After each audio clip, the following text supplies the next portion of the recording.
Welcome to Motivated to Lead podcast, helping you become a better leader. I'm your host, Mark Quainsine. Hi, everybody. Thanks for joining us for our podcast this week. Each week, we interview leaders and they share lessons learned from their careers. This week, we're happy to have with us Jane Dutton. She has been a professor at the University of Michigan Ross School of Business. She's written books and numerous articles. She has done a lot of research in the area of positive leadership, was a co-founder of the Center for Positive Leadership. And she has some great thoughts to share about how that we can be leading positively during this time in our history. You'll enjoy the thoughts she shares with us today and some very practical things that we can do to make a big impact. Looking forward to our conversation with Jane today. We're so happy to have Jane Dutton joining us. And Jane, I guess, first off, can you give us just a little bit of your story, your background? Sure. So I worked as a research assistant at a research institute right after undergraduate school, and got totally hooked on the research process. And that's what drew me into trying to get a PhD, although, again, I was the first person in my family to go to college, so the whole idea of a PhD was strange, kind of in my family. But I did apply to one place, Northwestern, Kellogg Graduate School of Management. That was the only place I knew of. So I applied there, was lucky enough to get in. And the rest is, for me, it's been just this wonderful adventure into trying to understand the complexities of organizations. So organization behavior is this wonderful interdisciplinary field trying to figure out organizations. And I've learned over the 40 years now that I've been in this that organizations are pretty messed up. And so there's an infinite demand, I think, to more deeply understand organizations, and particularly to help people at all ranks, not just, upper echelons, to, do beyond coping with the organization, to actually make it a place in which they, as human beings, can not only excel in terms of how they perform, but they actually get healthier. I care a lot about how work organizations can be vessels for human well-being or flourishing. And so the last 20 years or so, I've been involved with this effort to kind of shift the focus in management/organizational scholarship, really trying to understand what is it that about organizations that brings out the best in people.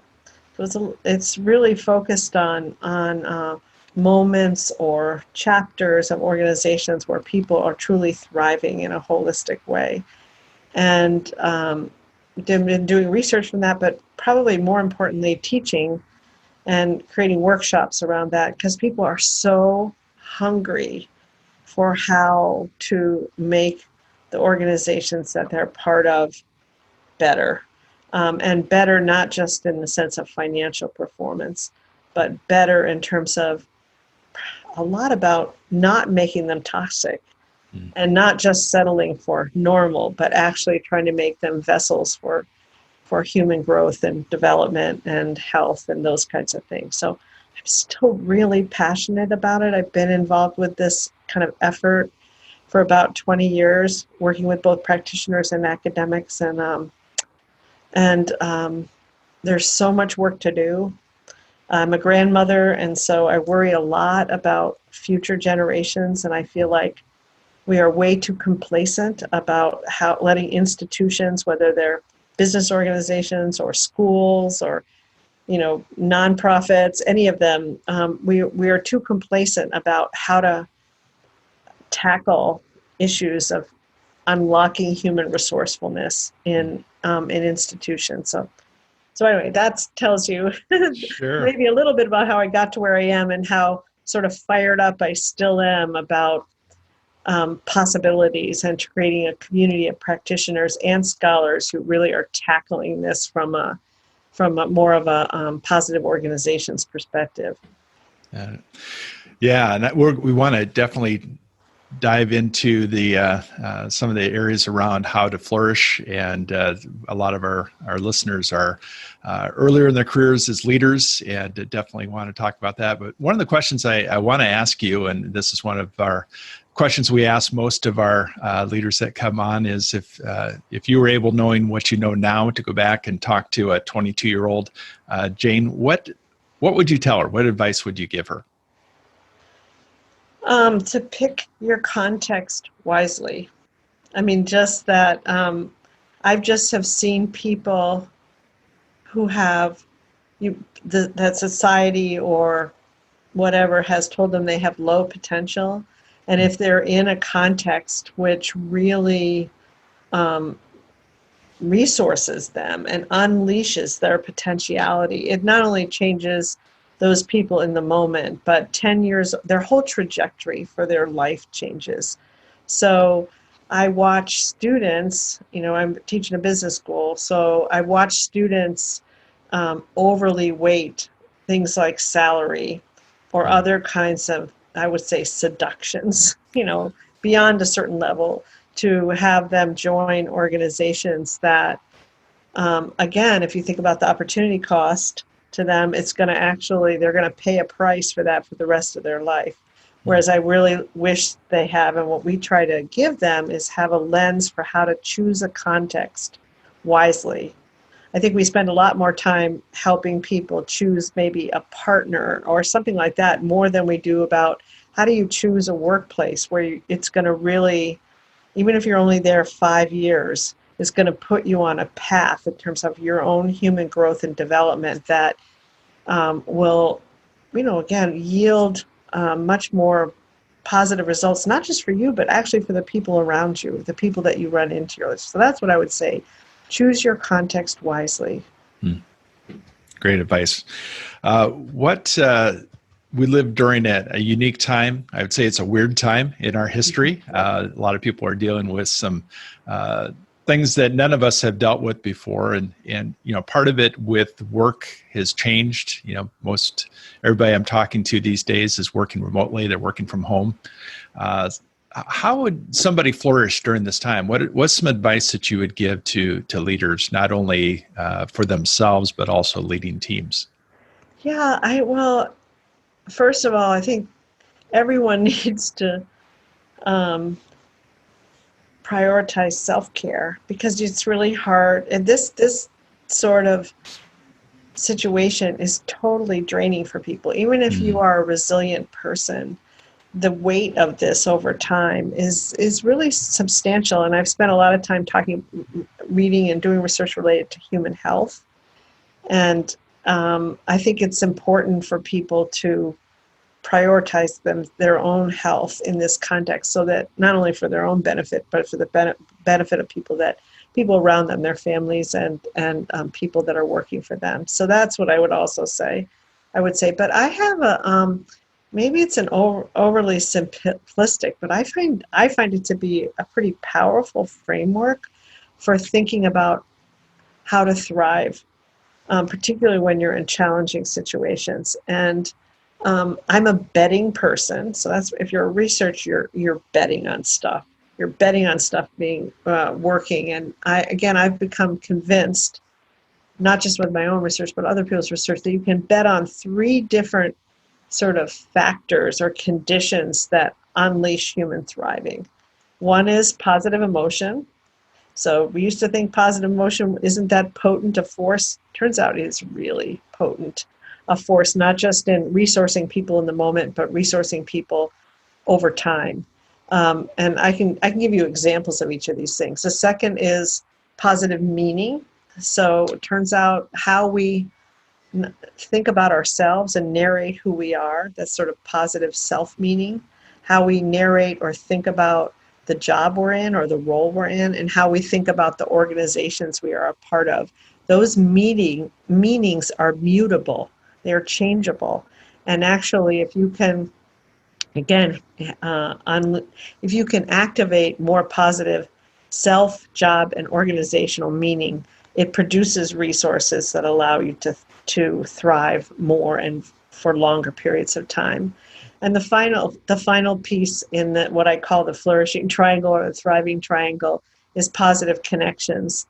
And when I talk about connections, I'm using the word connection as opposed to relationship intentionally because, I mean, I've been blown away as I've learned about how these very short-term 40-second interactions with other people that are life-giving or generative, or they're the kinds of interactions that literally light you up.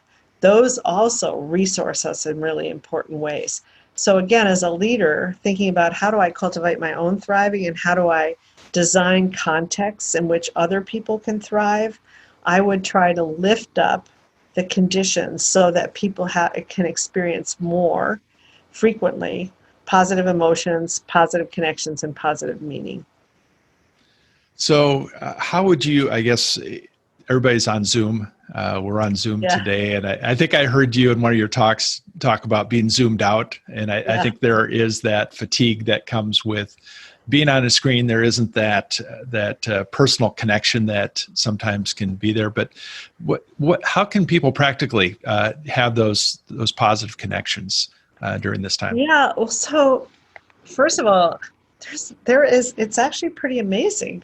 We we do get zoomed out. That's an example of our capacity just being limited. First of all, have short meetings, much Sure. shorter meetings than you think you need to have.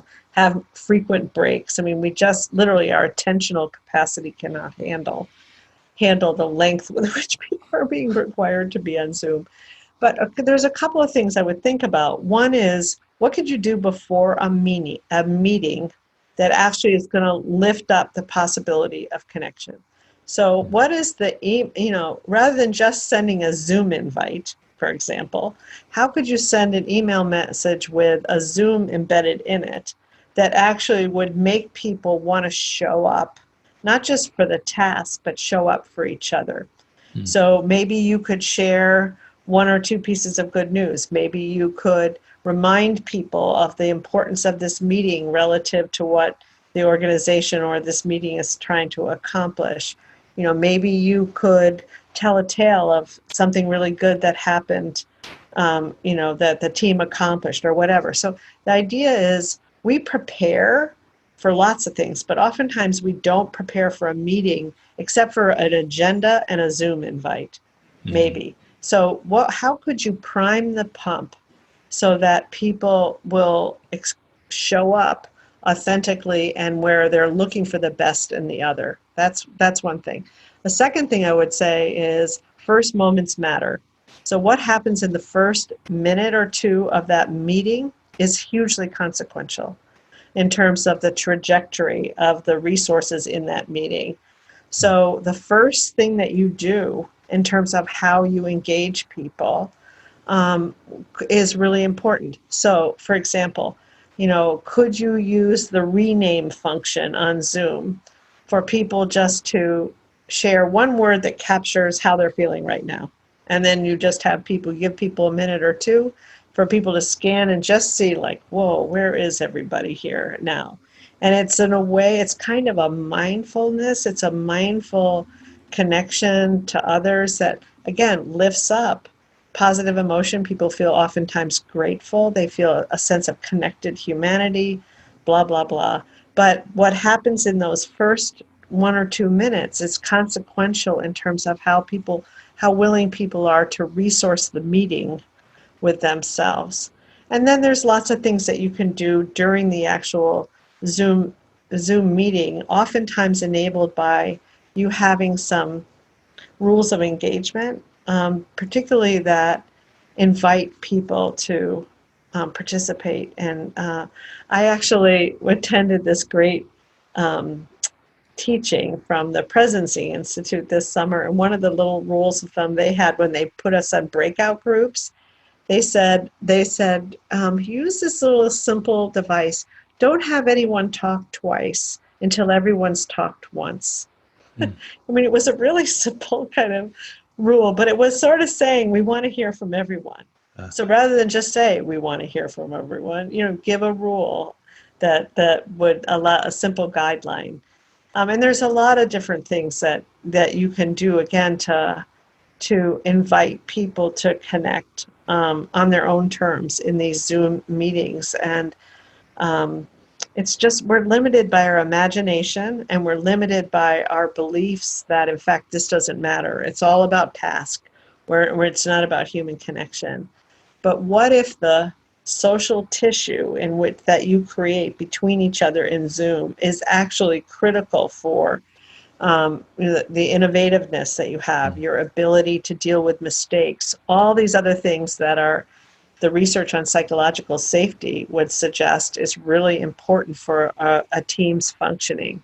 So it's worth investing in that. So you wrote a book some time ago. It was Positive Leaders, Small Actions, Big Impact. Talk a little bit about that during this time. I think sometimes people have been thinking maybe 30 days is kind of as far out as they're planning as an organization. And now I think organizations are starting to figure out we've got to think longer term. But what are some small things that people can be doing that will make a big impact on their organizations? Well, I'm just going to take some ideas from the book. Sure. The book is an edited book, so I like to think of it as a buffet, a really tasty buffet of tasty bits from all these wonderful researchers that are working in the field of POS. So I'm going to steal and share some of their ideas. One powerful idea is about a small action is to let people craft their work. So there's this idea of job crafting, which is basically allowing people, having people reflect on kind of how are they currently conducting their work, and the question is kind of how could they, at the margin, tweak it, re-engineer it from within through small moves that are actually going to make that job more engaging and make them more productive over time. And the research would suggest that people can do that. It's actually, again, it's partly just inviting people to consider it. Sure. Do it by changing the task, like a little at the margin, how they order the task, doing the things that they like most, either early or late, in ways that resource them to do the stuff that they like least. Changing the frequency and who they interact with at work. That's what we call relational crafting, or cognitive crafting, how they change how they think about the work. Like how would they change, for example, their role description or their job label. I'm going to give you one example. One of my favorite examples is, as you know, I studied compassion at work, and Louisville, Kentucky has a self-designated compassionate city, and the city noticed that a lot of people were sharing troubles with the bus drivers in Louisville. And the mayor of Louisville, in conjunction with several of the public servants that were working for the city in Louisville, invited the people in doing this kind of work with direct contact with the citizens, to rename their jobs in ways that had them serving the well-being of the city. And so the bus drivers were called and named a job that made them, they were guardians of the city. That's what the bus drivers became, in which they participated in what had been a distraction.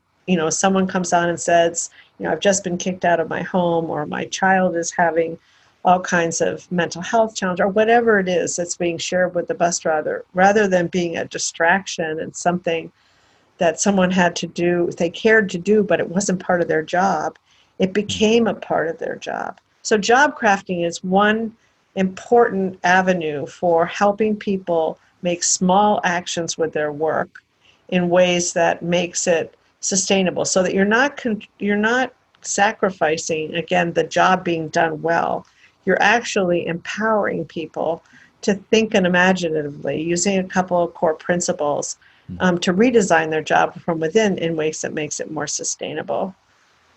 Another example of a small move is Adam Grant wrote a chapter in there about, I think he called it outsourcing inspiration or outsourcing motivation. Sorry, I don't remember exactly the title, but the idea was based on his research, which would suggest we can motivate people a lot by helping connect the impact of their work to them. So that, I mean, his kind of a famous study, it was his dissertation, where fundraisers actually at U of M, were making these horrible calls they have to make to try to raise money, which is a very hard thing to do because you're refused a lot. And he found that 10 minutes of interaction with a scholarship recipient, where the call givers could interact with the scholarship recipients, which is what their calling was generating, impact on the scholarship recipients, that there were sustained effects 3 months later on not the number of calls that these call givers did, as well as their actual amount of money that they collected. So there's so many opportunities for people to be connected to their work. I was talking to someone this morning who was talking about, she does work in hospitals, and the people who do scheduling of operations, which can be a very tedious and actually a really demanding job, but it's quite disconnected from actually the health impact on the patients. And this woman was telling about how they had made regular check-in meetings with the schedulers to give them feedback about how, they're rearranging certain kinds of schedules was actually, reducing, number of times that patients had to come back, or, it saved someone's life in a radical case. But there's just all kinds of ways that we could connect people more to the impact of their work. And the job crafting example, or the impact design sort of example, are both, those don't cost money. Neither one of those changes costs money. It just costs paying attention to the fact that, re-engineering these local contextual conditions for people and taking their humanity and goodness seriously, because this is, can actually help you unleash all kinds of resources in people and in the systems that they're part of. It's actually I can tell a whole story about this that's deeply hopeful, because, we do have so many resources in organizations that are unlocked. So that's kind of my happy, optimistic, look at all that we could do kind of story. But there's also a story of deep urgency, and, boy, are we in trouble as a society. And, we can't throw more money and material resources to solve this stuff. We have to be smart and imaginative about how to unleash it in human communities. So for me, it's actually, as I mentioned, with my grandmother hat particularly, I can almost, you have to just tone me down when I'm giving talks about this, because I get quite agitated about, why are we wasting our time on all this? We know how to do some of this. It just takes courage and commitment to act this way. I don't get it. To be honest, I don't get it. I don't get it why this is not a dominant perspective of how to organize for human flourishing, where we could do things that we can't imagine, but which we deeply need to do as a society. You have an entrepreneurial bent, so you understand how this actually applies in businesses. And I know when I've talked with Bob Quinn and Kim Cameron and Wayne, that they talked about, sometimes people think the positive side of things is soft, and it doesn't really make a whole lot of difference, but it really does. There's data to show that these organizations that are flourishing and have this as a part of them are doing much better. Talk a little bit about that, of what you've seen. Yeah, we've been sold a bill of goods that's just wrong about human nature. The beauty of neuroscience as a whole new discipline is it's basically helped us understand how our bodies work. And the whole story about self-interest being the basis for human success is totally wrong. And so we are built to serve others. That's the way our brain functions. That's the way our body responds to how our brain functions. I mean, we can go to self-interest, especially if we're in a culture that perpetuates that myth, but we are actually born physiologically to be other focused. And it makes sense, right? Our ability to survive as an individual or as a group depends on our ability to be generous and kind and help each other survive.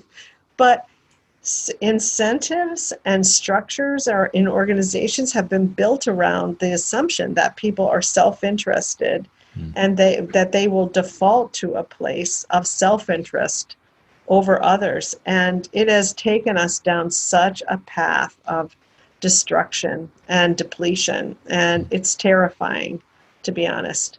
So I don't think being positive is easy, and it's certainly not soft. It is the only way we are going to get out of this mess we're in as a society, whether we're talking about, really dramatic changes needed around human health, around climate change, around inequality, etc.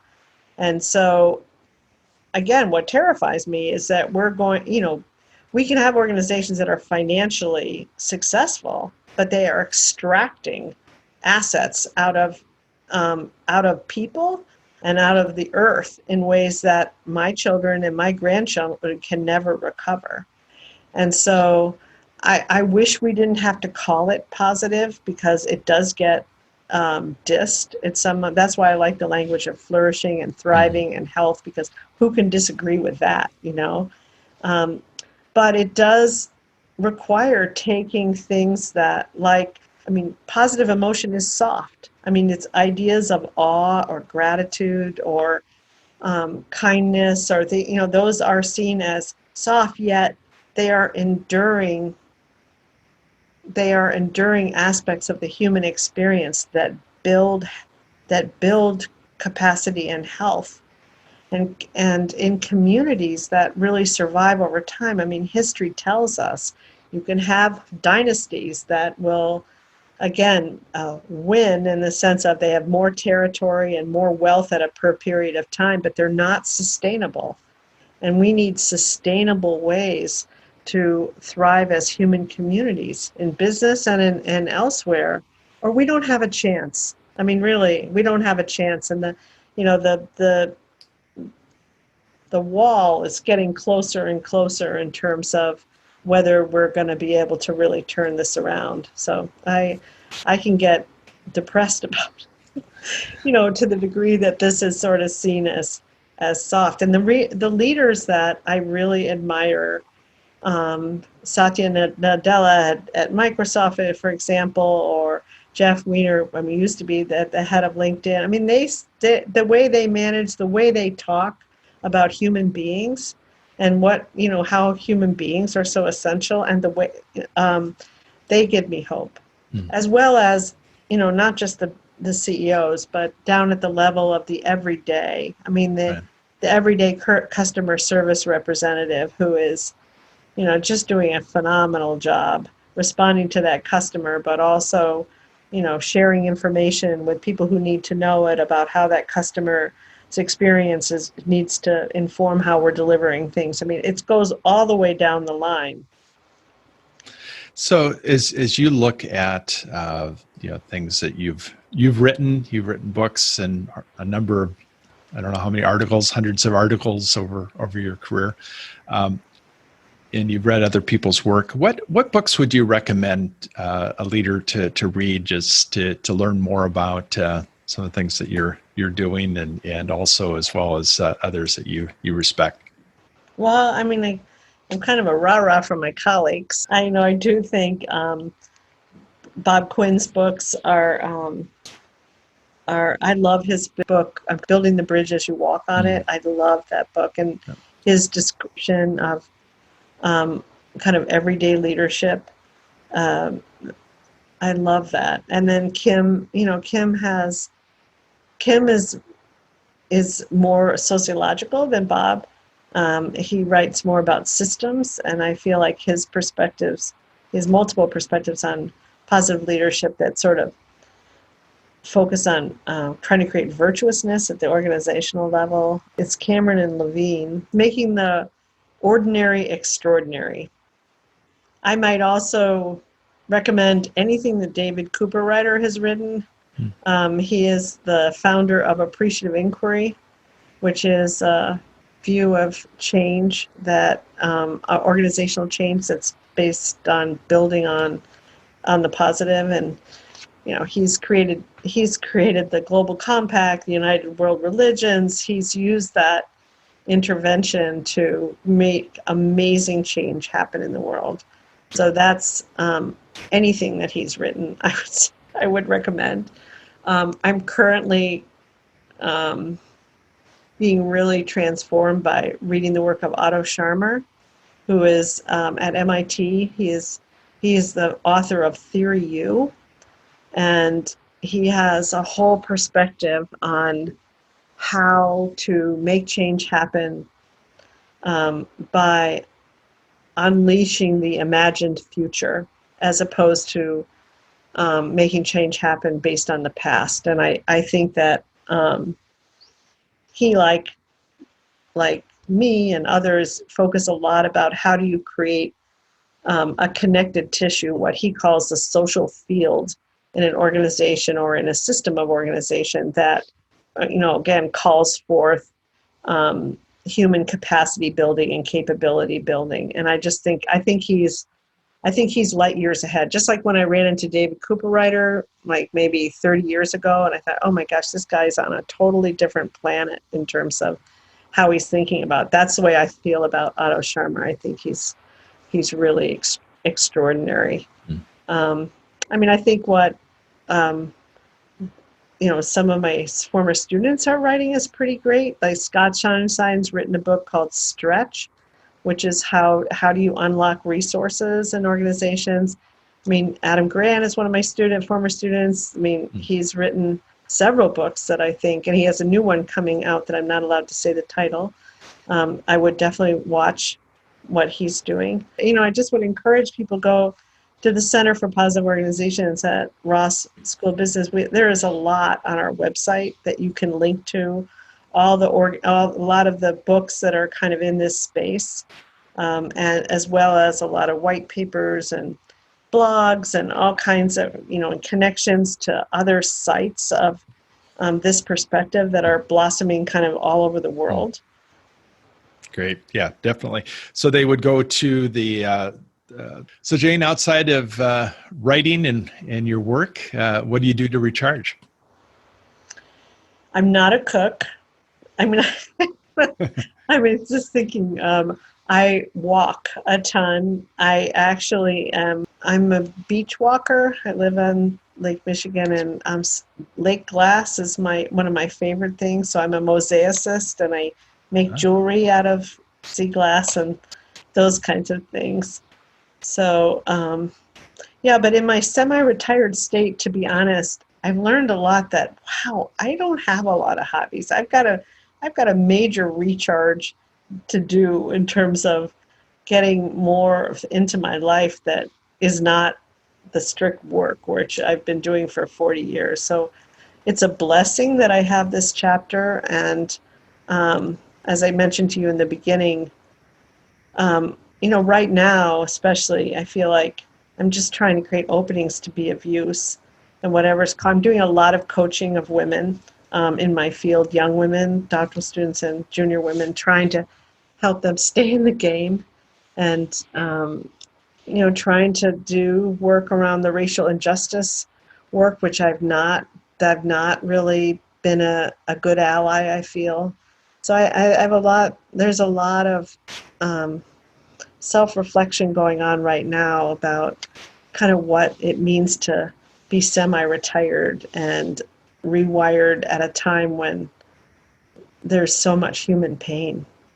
And I do a lot of workshops on compassion in work organizations because I've written quite a bit about that with my colleague Monica Warline. So again, my job right now is just to be open and to be of use as best I can. Great. What parting advice would you give to a leader at this time? Keep the faith. You matter. leadership matters. Boy, does it matter. I mean, and as I said before, I think the power of a leader's imagination to see that there's all kinds of resources in the system, in people, that need to be unlocked. And that as a leader, through the way a person conducts himself, through their respectfulness, their kindness, their flexibility, those kinds of things, you can make such a difference in terms of unleashing that human capacity and capability. Great. Thank you for listening to the Motivated to Lead podcast.